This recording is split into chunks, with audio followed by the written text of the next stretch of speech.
Everyone. Last time the county came together and met was on November 15th at Dwyer High School, and that was a huge success. It was a great day of leadership development for all the students, and really a successful day for us to come together and just make things happen for us between us. Our next meeting will be February at Forest Hill.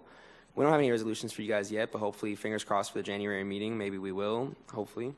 I would also like to comment on our county Google Classroom. That's a project we were working on, put together. It was where we used the supplies we already had, the Google Classroom that every student supplied with, and put together one for the county to just have a place of intercommunication, project building, just a place where we can develop our skills as leaders as well all the time, not just our county meeting. And that's actually all I had to say for today, so thank you. Go ahead, ask him.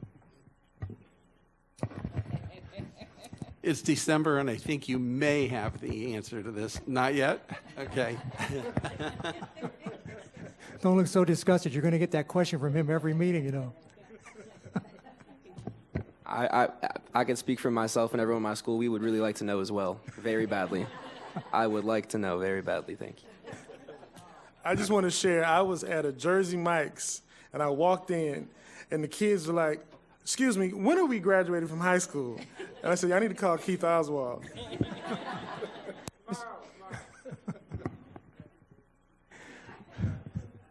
Mr. Oswald, you're going to have it out tomorrow? Is that what you're telling the public? You're going to have the report out tomorrow? Latest by Friday, but preferably tomorrow. Okay, great.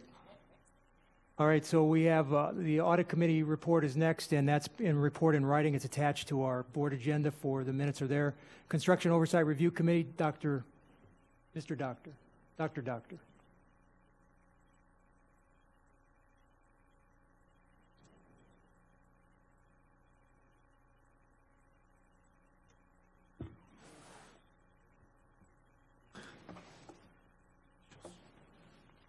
Good evening, Chairman Barberi and Superintendent Fenoy, school board members. My name is Lou Doctor. I'm speaking tonight as a representative of your Construction Oversight and Review Committee. I'm happy to say we now have 13 authorized members. Thank you, Dr. Roberts. Great. We met on December 6th. We looked at your consent agenda, FC1, which is Del Prado Elementary School roof replacement. The job was completed, the roof was replaced, and the project is closed. So that's one good thing down the drain. On purchasing construction, we looked at your 6 items on your agenda, PC 1 through PC 6. PC 1 is qualified vendors. We had 2 new vendors and 2 vendor renewals. On PC 2 and PC 3, they're both architectural services consulting on a continuing basis. That just extends contracts we've already had, and they were approved unanimously by Cork. On PC4, management at-risk services for Northmore Elementary School and Western Pines Elementary School. The motion was go forward on an 11-0 vote, and construction management services for Forest Hill Elementary School and Woodlands Elementary School move forward 11-1. And construction management services for Pioneer Park Elementary also move forward by 11-1. These 5 schools are all the beginning of our efforts to bring the schools current with certainly a long-term lack of maintenance, and they're anxious to get the work started as soon as possible. Cork received, has several comments on non-agenda items that I wanted to share with you. First is we got an update on the progress being made on the Adult Education Center project. That's lingered some time for legitimate reasons. Cost estimates on the architectural design came in too high. There was some land problems with it, and the board reported, the staff reported to us that they're making progress, and they're very optimistic that that project can go forward after some delay. In terms of work in process, we've approved over the last 3 months, or recommended approval, a number of projects that use the sales tax money. It's important to get that design work done now so we can get as much as possible done next summer, and the staff is fully aware of it, and they're working so we can get the work done when the kids are out of school, so it doesn't interfere with the educational process. We also got an update on planning taking place for our school expansion programs following the state rules. As we all know, our hands are somewhat limited by what we can and can't do based on the school's decisions, and we have to live with those conditions. So we're sensitized to the rules, and we appreciate the difficulties that your staff has in struggling to get things accomplished.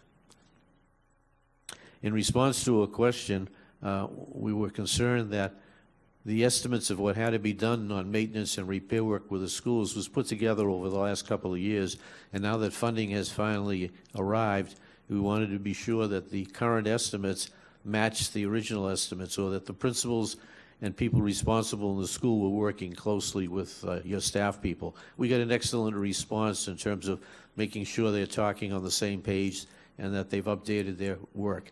Whether we'll live within the budgets remains to be seen. We have an awful lot of work to do to play catch up. That went along with a comment one committee member made that was interesting. We never have to renovate the schools up north. Why do we have to renovate the schools down here all the time? And the key question is, up north, they recognize the value of their construction and they maintain the schools. Down here, we've let them deteriorate for lack of funds, and we have to update our air conditioning, our windows, our structure.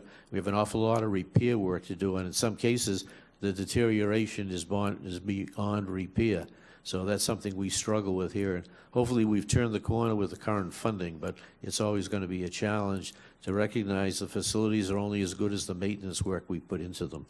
So we appreciate what you're all trying to get accomplished. We also had a discussion on recycling. We just don't take material and throw it in the dump. We recycle with our vendors, and they take care of the material so that we're good stewards of nature, the environment, and we try to minimize the cost. And we found that the contractors and people that are bidding the jobs are fully aware of that. One Cork member who's in the construction industry also complimented us on what we're doing in that regard. We did have a discussion on filling vacancies on advisory boards, and while we came to no conclusions or recommendations, we realized the need to get as qualified people as we can to make contributions to assist you in the decisions that you have to make. So it was a healthy conversation, and I'm sure it will continue.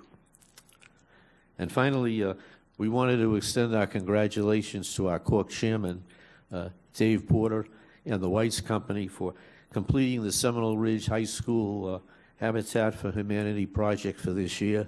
They did a magnificent job. The kids were amazed that all the pieces fit together on site and the school was completed.